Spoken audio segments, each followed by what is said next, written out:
Ya Allah. Karena ada pihak ketiga yang ingin dijadikan suami, itu menceraikan, tidak mampu, terus diracun itu. Yang selalu bikin cinta hanyalah satu.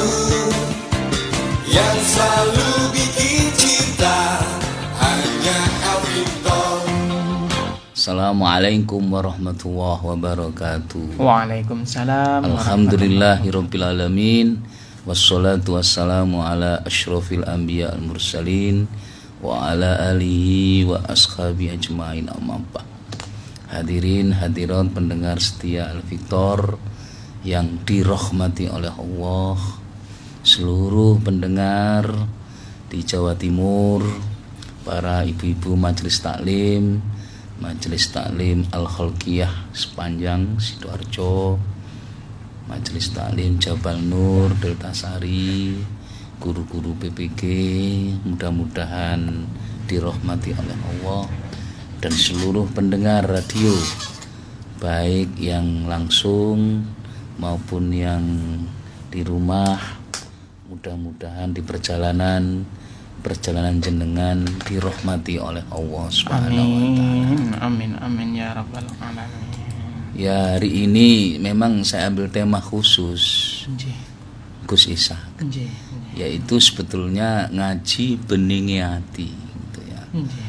Tapi ini khusus keluarga, beningi hati suami istri. Nah, gitu.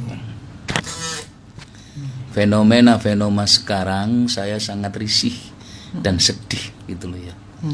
Melihat banyak keluarga yang menurut saya suami istri ini tidak punya beningi hati. Bening itu apa? Bening itu bersih kan? Iya. Putih. Bersih putih itu. Lawan katanya keruh, budak. Nah, gitu ya.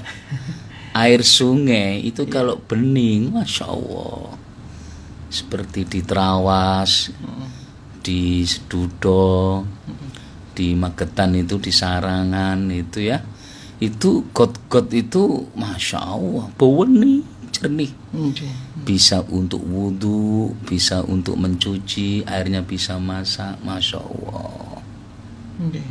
Saya pernah ngaji di mana, daerah itu loh, Pacet ya. Ada salah satu pendengar itu, saya mampir ke kamar mandinya, masya Allah, air itu mengalir dari pegunungan. Jadi kerannya dibuka, dek, itu mas jernih banget. Masya Allah. Dan itu nggak pakai sanyo, langsung dari pegunungan ya. itu. Tanpa bayar itu. Tanpa ya? bayar, masya Allah. Terus di mana itu, di Lawang Malang itu juga gitu. Saya punya jamaah di sana, terus nginep, masya Allah, air itu langsung dari pegunungan, jernih gitu ya.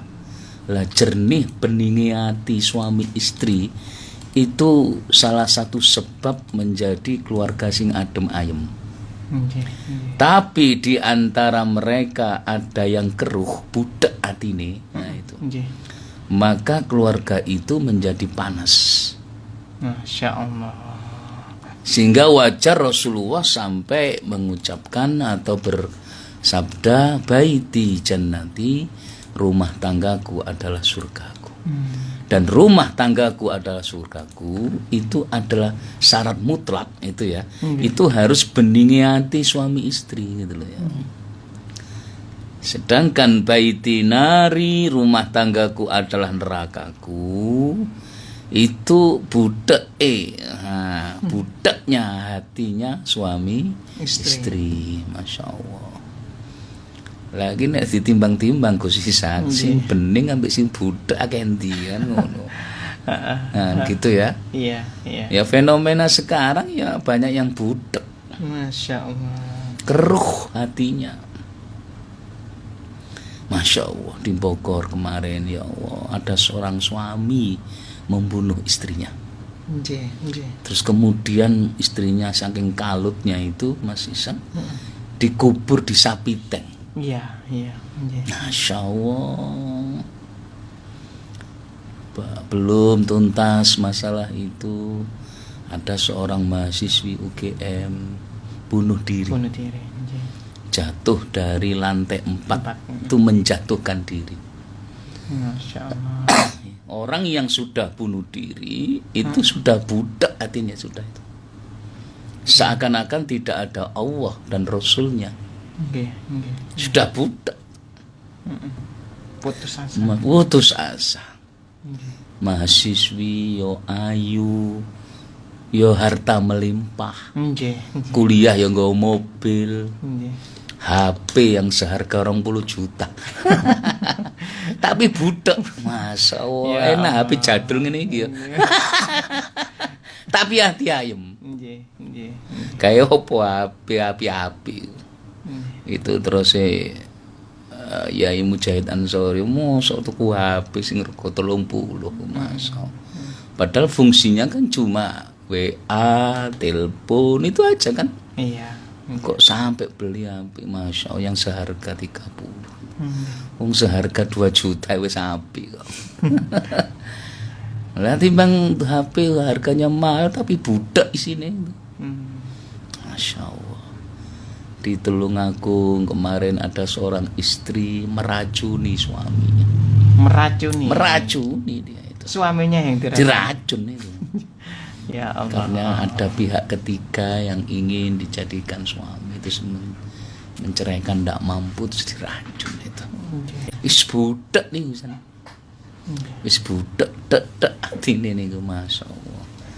Disinilah kita perlu ngaji beningnya. Orang yang budak hatinya, ya keruh hatinya, itu kalau dalam syair Arab, dalam mahfudzat itu ada ungkapan yang sudah saya tulis di status HP saya itu ya.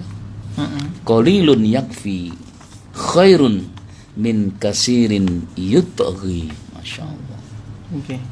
Sedikit yang mencukupi jauh lebih baik daripada banyak tapi melengahkan. Masya Allah.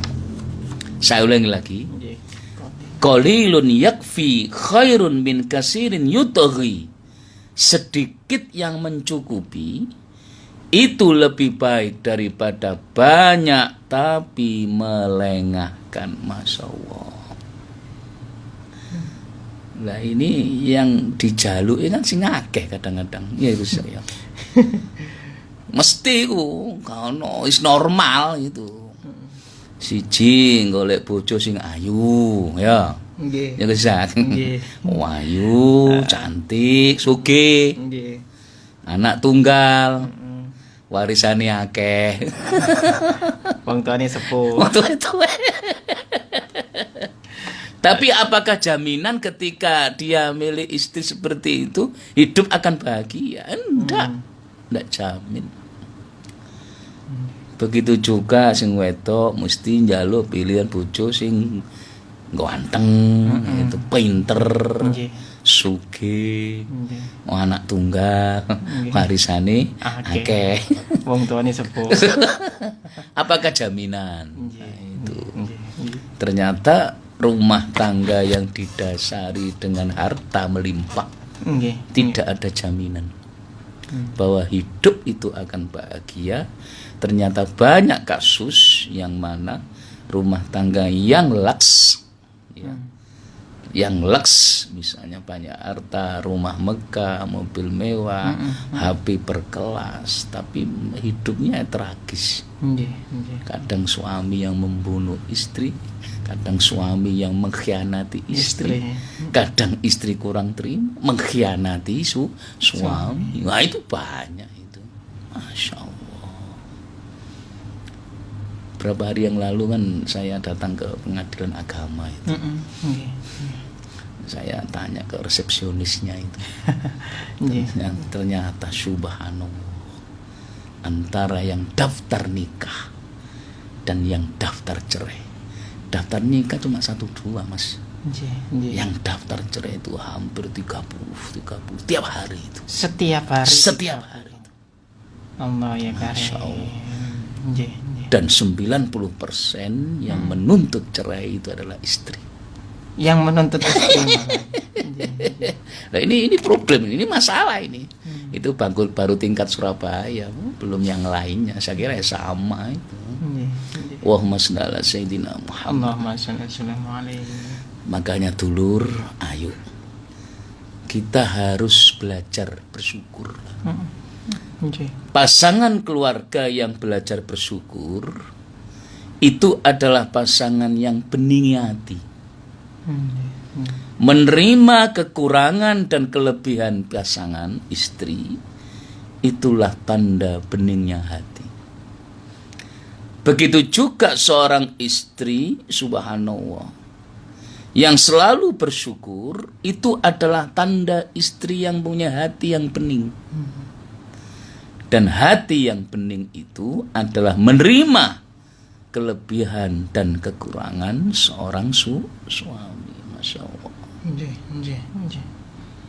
Ya kalau seandainya banyak orang yang ingkar nikmat, ya wajar sekarang itu. Sampai seorang suami tega bunuh istri. Sampai seorang istri tega membunuh suami, meracuni suami. Itu tondo orang yang mengingkari nikmatnya Allah. Masya Allah. Dan kejadian di zaman sekarang ndak salah. Itu sudah ada di kejadian zaman Nabi itu. Banyak orang yang nggak mau bersyukur, mengingkari nikmat. Di dalam surat An-Nahl, surat yang ke-16 ayat 83, Allah berfirman, ya'rifuna nikmatallahi summa yungkirunaha wa aksaruhumul kafirun. Mereka mengetahui nikmat Allah, kemudian mereka mengingkarinya. Dan kebanyakan mereka adalah orang-orang yang ingkar kepada Allah. Nah, asbabun nuzul ayat ini, Gus Isam, ada seorang badui datang kepada Rasulullah. Seorang badui ya punya istri, punya anak, punya rezeki yang banyak. Ya Rasul, doakan saya lah supaya saya ini lebih mapan, hidupnya enak. Terus Rasulullah diam. Apa kamu kurang enak? Kamu punya istri, punya rumah. Apa itu bukan nikmat? Duduk nikmat itu Rasul. Saya itu pengen duit sing akeh. Astagfirullah. Jadi pandangannya nikmat itu duit sing akeh, rumah megah, mobil mewah. Padahal ya Allah, jenengan iku lho Bu, Pak, tangan iso bergerak. Alhamdulillah. Duwe bojo ya normal, bisa bicara. Alhamdulillah. Duwe bojo, duwe pekerjaan yang mencukupi. Alhamdulillah. Duwe rumah sepenting iso turu, iso enak, iso angker. Yo itu nikmat, cuma orang nggak mau tahu tuh. Seakan-akan nikmat itu gini, duit sing akeh, viral, terkenal, itu ya. Rumah megah, mobil mewah, iya itu nikmat. Tapi itu tidak jaminan. Buktinya Michael Jackson ya matinya begitu kan, ketika banyak Fir'aun yang gagah, yang dunia akeh, yang matinya tenggelam. Masya Allah. Itu kan? Iya. Korun yang ngono, hartanya melimpah, dia ditelan bumi. Ya, apa? Lah orang itu ndak begitu. Ini pandangan yang sangat picik ya. Seakan-akan nikmat itu uang, harta melimpah, istri cantik, gitu ya, suami tampan. Iya. Tapi itu ndak jaminan. Buktinya di kasus-kasus pengadilan itu yang banyak rata-rata yang cerai itu 90% istrinya cantik. 90% yang suaminya ganteng. Masya Allah. Sekali-kali jenengan jalanlah ke rumah sakit jiwa itu. Masya Allah. 80% penghuninya itu adalah orang-orang yang bergelar sarjana. 80% yang sakit jiwa itu adalah orang-orang yang punya rumah megah, mobil mewah. Ya mengapa kok bisa masuk ke sana itu? Karena mereka kurang bersyukur. Itu saja jawabannya. Nah, syukur ini ya gampang diucap, Anjir. tapi prakteknya ya Luar biasa anjir. ya Allah. Anjir, anjir. Saya sejak bisa beli rumah itu seringnya saya renungi begini Mas Isa. Anjir. Ya Allah, alhamdulillah. Wis duwe omah. Danio yang hari ini banyak yang masih ngontrak. Masya Setahun, 2 tahun mikir no bayar kontrakan. Ya Allah. Kok diusir maneh kayak kucing diusir. Terus cari kontrakan lagi. Itu saya bayangkan itu. Masya Allah. Jenengan yang sudah punya pekerjaan disyukuri ya. Alhamdulillah. Mari bersyukur ya, Masya Allah. Di zaman Nabi itu ada seperti itu. Sudah punya istri, sudah punya anak, sudah punya rumah. Dan itu tidak dianggap nikmat. anjir. Yang maksud nikmatnya ini yungkiruna ya, wa yungkiruna. Mereka selalu mengingkari nikmat itu. Masya Allah. Dan itu kebanyakan orang-orang yang ingkar. Masya Allah. Anjir, Masya Allah. Maka ditulur sebelum sakit jenengan introspeksi. Alhamdulillah saya masih sehat. Anjir. Hari ini saya dapat WA dari grup, ada teman yang masuk rumah sakit, Anjir. masuk ICU di rumah sakit Royal, rumah sakit yang dulu merawat saya ini. Saya langsung mengucapkan alhamdulillah saya masih diberi kesehatan. Anjir. Teman saya sekarang masuk ICU, ini koma ini. So, ini langsung saya bacakan Fatihah nanti. Sudah koma, kritis ini. Anjir. Ya mudah-mudahan ada keajaiban sehingga seperti saya dulu 3 hari koma terus ada keajaiban. Itu yang saya doakan. Teman kan senior saya ini, Masya Allah. Hari ini masuk di rumah sakit Royal. Masya Allah. Kemarin saya jenguk saudara kami, senior kami, Ustadz Nasuha yang sakit pakai kursi roda. Saya langsung bersyukur, nangis itu. Alhamdulillah saya masih diberi bisa jalan ini. Teman saya ini tidak bisa jalan. Dakwahnya sudah dikurangi, tidak bisa khutbah, tidak bisa kemana-mana.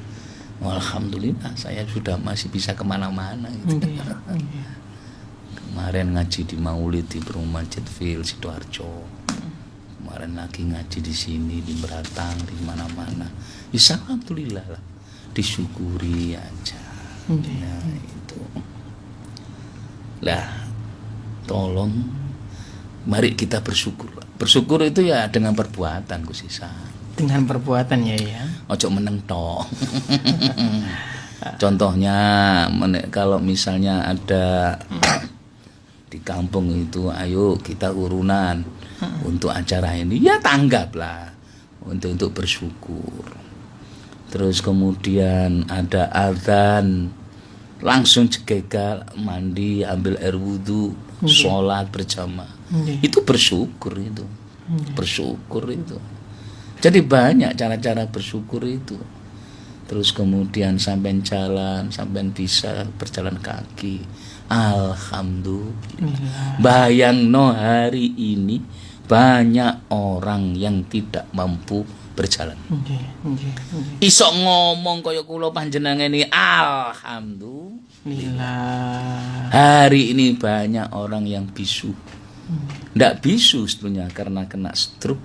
Terus akhirnya bibir sebelah kanan ini bergerak 6 cm, yang kiri 3 cm. Akhirnya pelu, nggak bisa ngomong. Terus sisa kulo alhamdulillah. Masya Allah. Bibir ini tertawa 5 cm, kanan 5 cm, kiri 5 cm. Atas 5 cm. Atas 5 cm. Sehingga ngakak. Ya Allah, alhamdulillah. Jenengan iso melek, bunga buta itu ya Allah. Masya Allah. Nah sekarang pertanyaannya, mengapa suami istri itu kurang bersyukur lah ini? Ini pertanyaan ini. Tolong dicatat ini. Pokoknya kalau suami istri itu bersyukur itu atine bening itu. Kalau bersyukur pasti bening. Atine ya. bening itu. Tapi kalau ingkar nikmat wis iku budak atine. Masya Allah. Sumpek. Jadi rumah yang dulu katanya sakinah mawaddah rahmah ndak berdampak. Padahal ya omahe gawedhe. Nggih. Tumpakane ya mobil mewah. Nggih. Ya sing wedok ya sing ayu, sing lanang ganteng, tapi kok sumpek kae. Ya karena kurang bersyukur itu. Nggih, Masya Allah. Kurang bersyukur. Ya, baik Dulur Al-Fiktor, kita lanjutkan kembali Dulur ngaji kita bersama guru kita Bapak Kiai Haji Yahya Aziz MAG. Baik, Yai, Iya. dari penjelasan tadi yang disampaikan ini banyak angka cerai ya, Iya. yang dimana ini merupakan sebuah istilahnya ini kesusahan ya Iya. dalam rumah tangga. Lantas bagaimana Yai cara untuk melanggengkan hubungan antara suami dan juga istri? Ya, sebelum saya menerangkan ini, saya ucapkan ribuan terima kasih kepada seluruh pendengar, terutama ini yang para anggota Jam'iyah. Nggih. Yang pertama saya ucapkan Jam'iyah Jabal Nur ya Nggih, Allah. nggih. Kemarin acaranya sukses. Ziarah ke Masjid Zaid Solo. Nggih. Terus ke rumah makan Kadipulu. Terima kasih Ibu Suwendi beserta ibu-ibu jamaah Delta Sari yang sukses acaranya. Semua ceria, ayam, Alhamdulillah. gembira. Nggih. Yang ngaji ya nyanyi. Jadi di bus itu ya ngaji, Ya nyanyi. zikir ya nyanyi. Iya. Pokoknya dunia akhirat oleh. Matur suwun Ibu Haja Suwendi. Nggih. Terus kemudian ini juga ada pendengar dari pengajian ibu-ibu Al-Kholiq ya, luar biasa ini. Mudah-mudahan diridhoi oleh Allah Subhanahu wa taala dan jamaah yang lain. Amin. Iya, mengapa angka perceraian meningkat? Ya tadi saya katakan Bu Gus Isa, kurang bersyukur. Kurang bersyukur saja ya. Kurang bersyukur saja. Ini ya.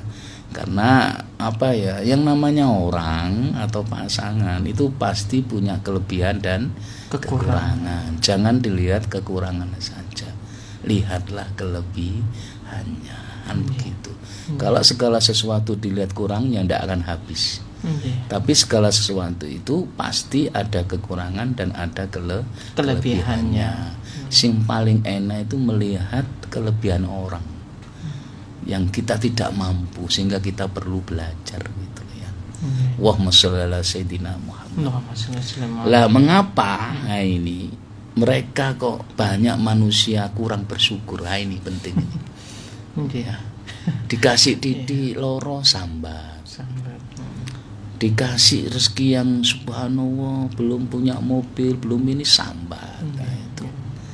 Nah, mengapa orang itu lupa bersyukur? Nah, ini penting ini. Satu penyebabnya karena mereka menyusahkan diri dengan kesusahannya. Artinya bagaimana itu ya? Dia tidak melihat nikmat yang ada. Itu loh, Gus Isan. Jadi susah terus. Dia punya istri, punya rumah, tapi sih susah. Dia tidak melihat nikmatnya dirinya sendiri gitu loh ya. Padahal yang lebih susah dari dia itu banyak. Nah itu loh, paham nggih? Maksudnya nggih. Nggih. Dikasih sakit 1 tahun susah. Padahal ada Nabi Allah yang sampai sakitnya berapa tahun? 30 tahun. Nabi Ayub itu loh. Masya Allah. Memang berat kalau sudah dikasih sakit itu. Kemarin ada jamaah yang sakit sampai sekarang setahun masih koma. Setahun koma Iya. ya. Bukan 2 hari 1 minggu Bukan setahun. Setahun. Suaminya di tempat tidur, ya berak di tempat, kencing di tempat, terus nggak bisa ngomong. Ya pakai bahasa isyarat gitu. Terus kemudian ya disyukurnya apa? Ya disyukuri, lihatlah Nabi Ayub, kan begitu aja. 30 tahun. Dari situ harus diambil positifnya. Dengan adanya sakit ini, mau tidak mau, anak-anak yang jauh dari rumah mau tidak mau harus pulang giliran sehingga kumpul dengan keluarga. Itu hikmahnya sakit itu. Masya Allah. Salah satu hikmahnya sakit itu kumpul keluarga. Mau tidak mau, subhanallah, ada program khusus keluarga untuk kumpul, untuk mendoakan yang sakit ini, sehingga yang sakit merasa nyaman mendengarkan suara-suara Al-Quran dari anak cucunya. Masya Allah. Yang selama ini ketika dia sehat, dia tidak menemukan ini. Paham ya? Akhirnya apa? Dengan sakit 1 tahun ini ada program kumpul keluarga, anak cucu. Anak cucunya yang bisa membaca Al-Quran suruh baca. Dan tandanya itu ada. Saya tanya, apa tandanya yang sakit itu? Dia senang Pak Yahya, tangannya bergerak zikir Allah, Allah, Allah. Terus kemudian ketika cucunya membaca Al-Quran, dia meneteskan air mata. Itu berarti yang sakit ini nangis tapi bahagia karena mendengarkan anak cucunya yang nunggu sakit ini baca Al-Quran. Coba kalau gak dikasih sakit, mungkin dia tidak pernah mendengarkan cucunya baca Al-Quran ya, gitu. Karena jauh rumahnya itu. Anaknya itu ada yang di Kalimantan, ada yang di Jambi, ada yang di Sumatera, dia tinggal di Surabaya gitu. Akhirnya diberitahu bahwa engkungnya sakit, ya opo kita punya program sebulan sekali kumpul. Nah, akhirnya mereka persiapan kan, beli tiket, beli pesawat, terus kumpul, menghibur, Masya Allah. Dan dampak dari berkumpulnya keluarga ketika itu, ya tangannya bergerak, bisa zikir. Terus ketika sholat, tasahud itu, ininya begini, tangannya itu. Wah, semenang sekali. Yang dulu lumpuh bertahun, tapi dengan kedatangan anak cucunya gembira, suruh baca Al-Quran. Dokter sampai geleng-geleng. Ini penyebabnya apa kok Bapak bisa reaksi? Ya karena kedatangan anak cucunya. Bahagia. Bahagia akhirnya. Terus kemudian anak cucunya ada yang pandai hafal Al-Quran, bisa baca Al-Quran, suruh baca, mendengarkan.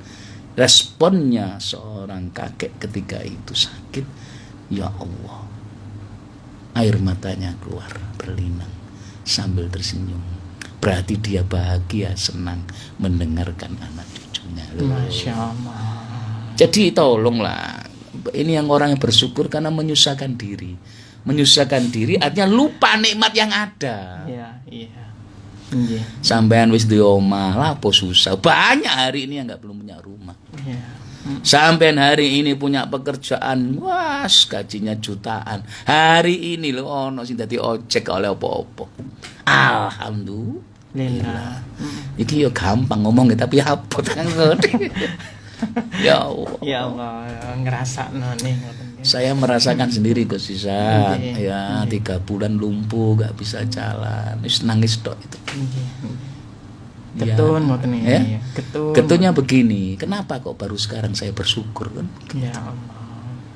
Jadi ketika kursi roda itu istri dorong taruh di teras, ada suara azan, Masya Allah, orang-orang ke jamaah itu saya menangis, ya Allah, betapa nikmatnya orang bisa berjalan itu. Ngono mbiyen-mbiyen awake dhewe sok mlaku gak gelem jamaah. Isi itu aja introspeksi. Introspeksi aja. Ya Allah. Masya Allah, nikmat itu banyak, nikmat mata, nikmat hidung, nikmat telinga. Tapi orang kadang-kadang tidak mau menghitung itu. Seakan-akan nikmat itu uang, terkenal, viral, mobil megah, rumah megah, mobil mewah. Enggak ada jaminan seperti itu. Masya Allah. Makanya kita harus seneng ngaji lah. Termasuk di El Victor ini adalah hamba-hamba Allah yang seneng ngaji itu ya. Alhamdulillah. Baik. Ya, kita terima pertanyaan dari Dulur El Victor ini. Iya. Ada Ibu Siti ya.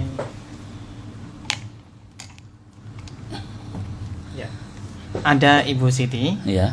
Ya, Assalamualaikum Mas Ishak, Pak Ustadz, semoga sehat selalu. Derek Tanglet, apabila ada suami diingatkan untuk sholat tahajud tapi suami tidak mau, akhirnya sang istri tidak pernah mengajaknya, istri sholat sendiri, apakah berdosa istri tidak ngajak lagi? Matur suwun Pak Ustadz, Mas Ishak. Wassalamualaikum. Ya, ibu sudah nggak punya dosa karena sudah mengingatkan. Kalau seandainya masih terus, ya sudah, karena sudah diingatkan, minta kepada Allah.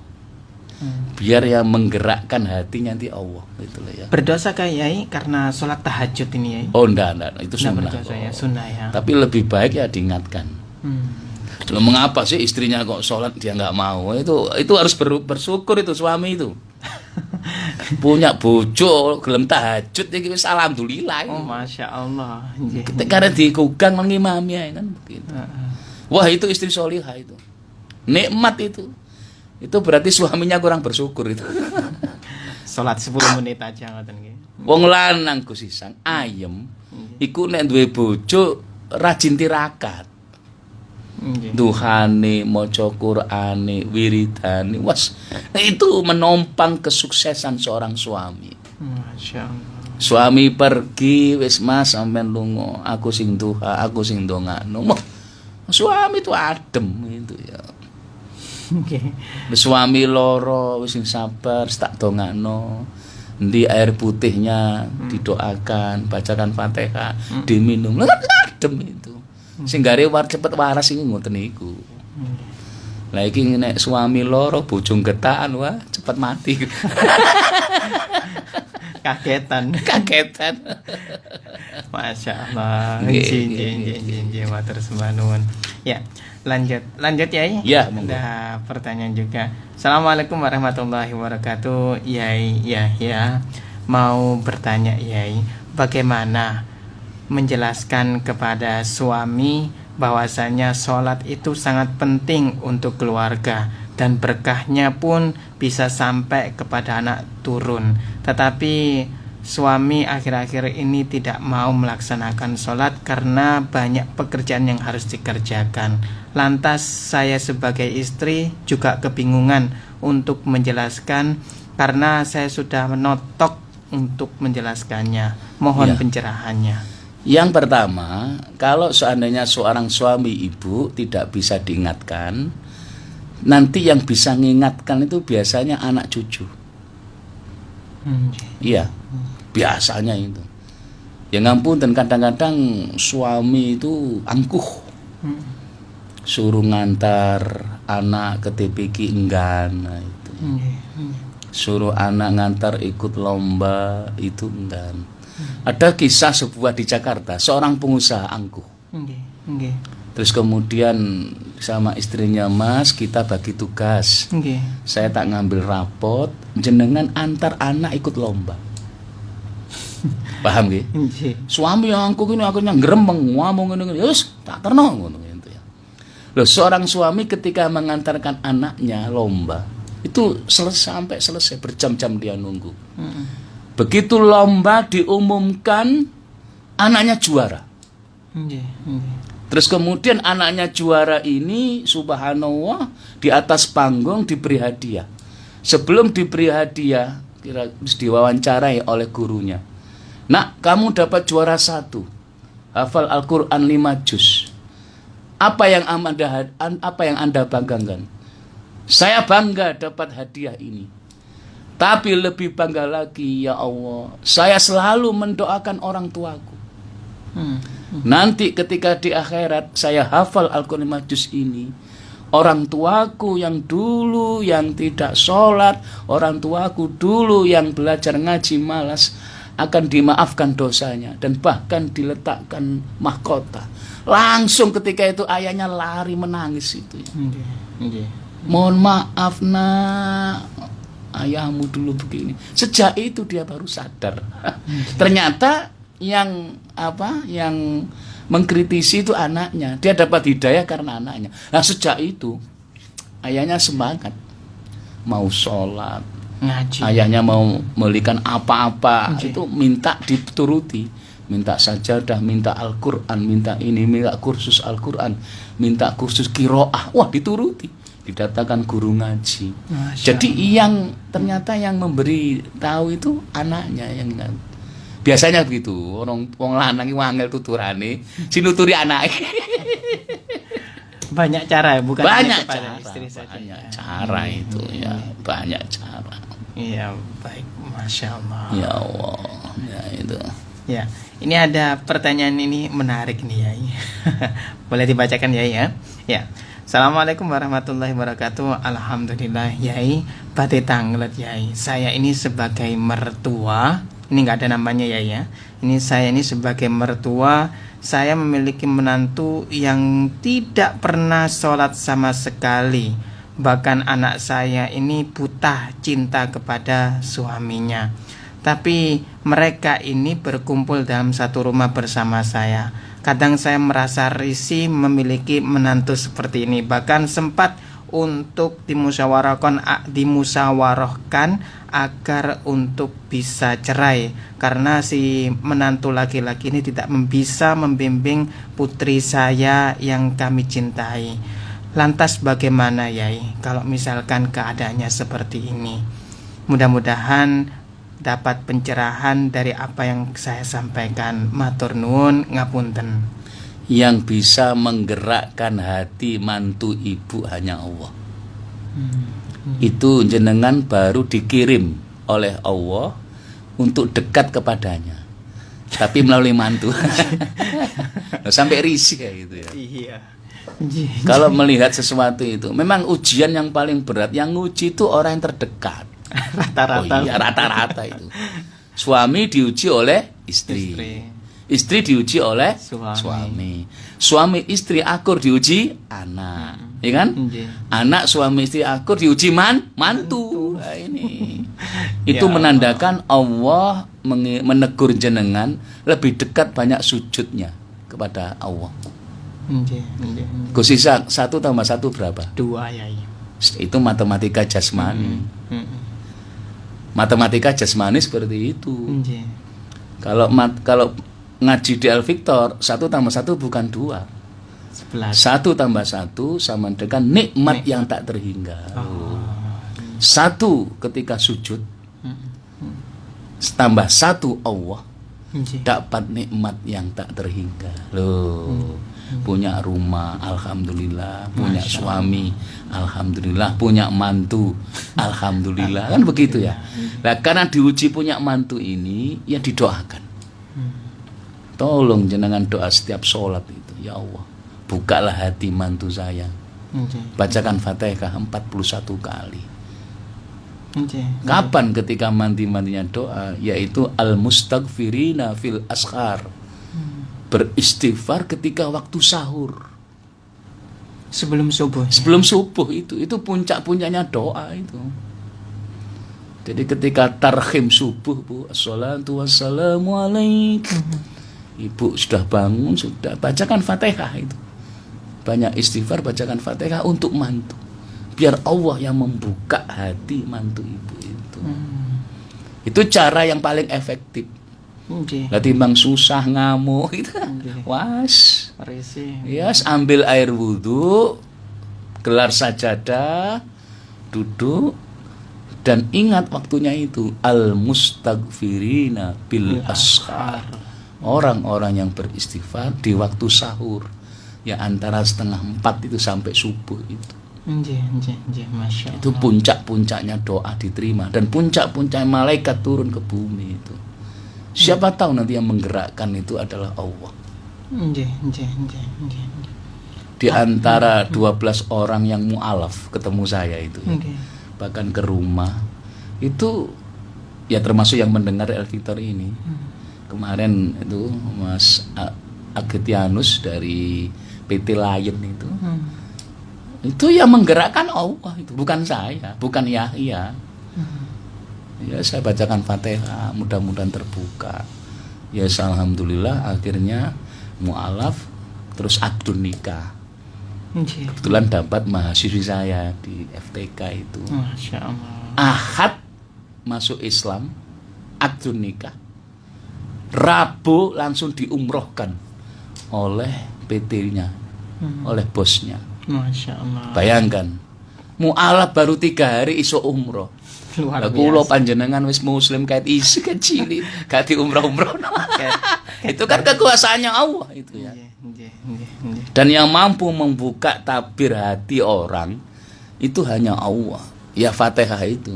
Nggih. Ini ijazahnya Mbah Yai Makhrus Ali, salah satu pengurus atau pendiri Pondok Pesantren Lirboyo. Nggih. Segala macam persoalan hidup, tolonglah habis sholat sempatkan waktu untuk membaca Fatihah 41 kali, apapun problemnya. Problem mantu, problem sakit, ya kan? Problem belum mendapat jodoh, problem apapun, ya, rezeki dan sebagainya. Kalau urusan rezeki saya kira cukup lah semuanya ya. Nggih. Iya, ya. Sebab namanya kaya itu nggak ada dalam Al-Quran. Nggak ada Nggak kaya, ada itu, disebutkan nggak ada. kaya itu tadi. Yang ada itu al-ghina, cukup. Orang cukup itu mesti kaya. Belum tentu orang yang kaya merasa Cukup. Masya Allah. Buktinya banyak. Jabatan tinggi, gelar meningkat, harta ini sambat gitu. Si korupsi ya. Wis enak koyo sampean iso ngguyu, alhamdulillah. Lillah, Zikir ya ngaji ya gitu ya. Iya. Nyanyi ya gitu ya. Menikmati hidup ini. Masya Allah. Ya Nggih, Allah. nggih. Ya saya kemarin kan diajak ibu-ibu ke Solo itu, ke makamnya, ke Masjid Zayed Zayed, Solo ya, itu. Ya Allah, ceria semua ibu-ibu. Nggih. Yang ikut satu bis itu seneng, yang dulunya sakit akhirnya sembuh, yang dulu sumpek akhirnya gembira gitu ya. Ya itu tadi, senang, bahagia. Obat pertama bisa menyembuhkan penyakit itu bukan dokter. Bukan dokter ya. Bukan dokter, bukan obat. Bukan rumah sakit. Bukan infus. Bukan apotek. Nggih. Tapi resep pertama yang bisa menyembuhkan penyakit, bahagia. Masya Allah. Harus bahagia itu. Makanya ibu-ibu kemarin ketika saya diajak ke Solo, ke Zayed, ke rumah makan Kadipolo, ya alhamdulillah bahagia, senang ngono. Mbok nek teko Mas umpek maneh karo. Tapi insya Allah bahagia terus, bahagia terus. Betul. Ya, itu. Masya Allah. Iya, baik. Artinya dari tadi pertanyaan yang ibu ini tadi, kita itu nggak boleh nggak boleh suudon terhadap takdir Allah yang diberikan kepada Oh, enggak boleh. Dan itu adalah cara Allah untuk mengangkat derajat seseorang. Itu harus pakai musibah. Loh iya. Enggak ada nabi diangkat derajat itu enak tok. Pasti banyak musibah. Dimusuhi orang, difitnah orang, dicaci orang, diloklono uang. sampai mau dibunuh ya. Sampai dibunuh. Jadi ketika kita dapat musibah, itu adalah cara Allah mengangkat derajat seseorang. Masya Allah. Contoh, ketika seseorang itu keluarga, anaknya belum dapat jodoh, Okay. maka mau tidak mau harus mendekat kepada Allah terus. Jangan sampai lepas. Suatu saat nanti pasti anaknya dapat jodoh. Hari ini, subhanallah, ada sebuah keluarga yang dikasih dengan sakit diantaranya, sampai koma setahun misalnya itu. Itu adalah cara Allah untuk mendekatkan keluarga itu supaya lebih hati-hati, banyak berdoa dan sebagainya itu. Hari ini mungkin ada orang yang rumahnya kebakaran. Itu adalah cara Allah untuk mengangkat derajat. Bisa sabar enggak? Hari ini ada orang subhanallah anaknya terjerat narkoba. Masuk penjara. Kalau sudah ditakdirkan oleh Allah seperti itu, ibu harus mendekat. Mudah-mudahan dengan dipenjaranya anak yang kena narkoba ini, ketika keluar dia menjadi taubat. Atau sebelum misalnya dia divonis penjara 10 tahun. Sebelum sampai 10 tahun, karena perilakunya baik, dia dikeluarkan. Bisa kan? Masya Allah. Bisa. Ya ada Jamaah Al-Fitr ini ya Allah, yang di Medaeng itu. Iya. Saya pas ke sana itu, masya Allah, ternyata penjara itu ya begitu ya. Pondok. Apa ya? Bapak dari mana? Dari iya ini Manggong. Pas khutbah di sana itu. Begitu masuk weteng ya itu. Jadi mata saya nggak kelihatan itu. Soalnya ya preman kabeh. Itu peteng, burak itu, masya Allah. Jadi orang ketika berbuat dosa itu burak itu. Baru 3 menit saya belek mata baru kelihatan itu. Nah itulah ya. Ya sabar sing sabar ae. Allah itu mengirim anda semua ke penjara ini itu dalam rangka untuk mengangkat derajat supaya bisa taubat. Masya Allah. Itu aja. Ya ibu-ibu dari pendengar yang hari ini anaknya masuk penjara, tolonglah, itu cara Allah untuk mengangkat derajat Anda supaya lebih dekat kepada Allah Subhanahu wa taala. Ya, terima kasih. Ya, baik. Ya, karena waktunya kurang 1 menit, mungkin kita bisa tutup dengan doa ya ini. Ya, mudah-mudahan yang mendengarkan ngaji beningi hati ini, mudah-mudahan hatinya tambah bening. Amin ya Allah. Tetap istiqomah ibadah kepada Allah. Amin. Kemudian subhanallah, tambah niat ibadahnya hanya untuk Allah. Amin. Lelahmu adalah lillahmu, lillahmu adalah lelahmu, dan itulah ridha Allah bagi kita semuanya. Dan semoga seluruh pendengar radio hari ini keluarganya menjadi keluarga yang sakinah mawaddah warahmah, anak cucunya menjadi anak yang solihin solihat. Allahumma sholli ala sayyidina Muhammad. Al-Fatihah. Alhamdulillahirabbil alamin arrahmanir rahim maliki yaumiddin. Iyyaka na'budu wa iyyaka nasta'in shiratal mustaqim shiratal ladzina an'amta 'alaihim ghairil maghdubi 'alaihim waladdallin. Amin. Assalamualaikum warahmatullahi wabarakatuh. Waalaikumsalam warahmatullahi wabarakatuh.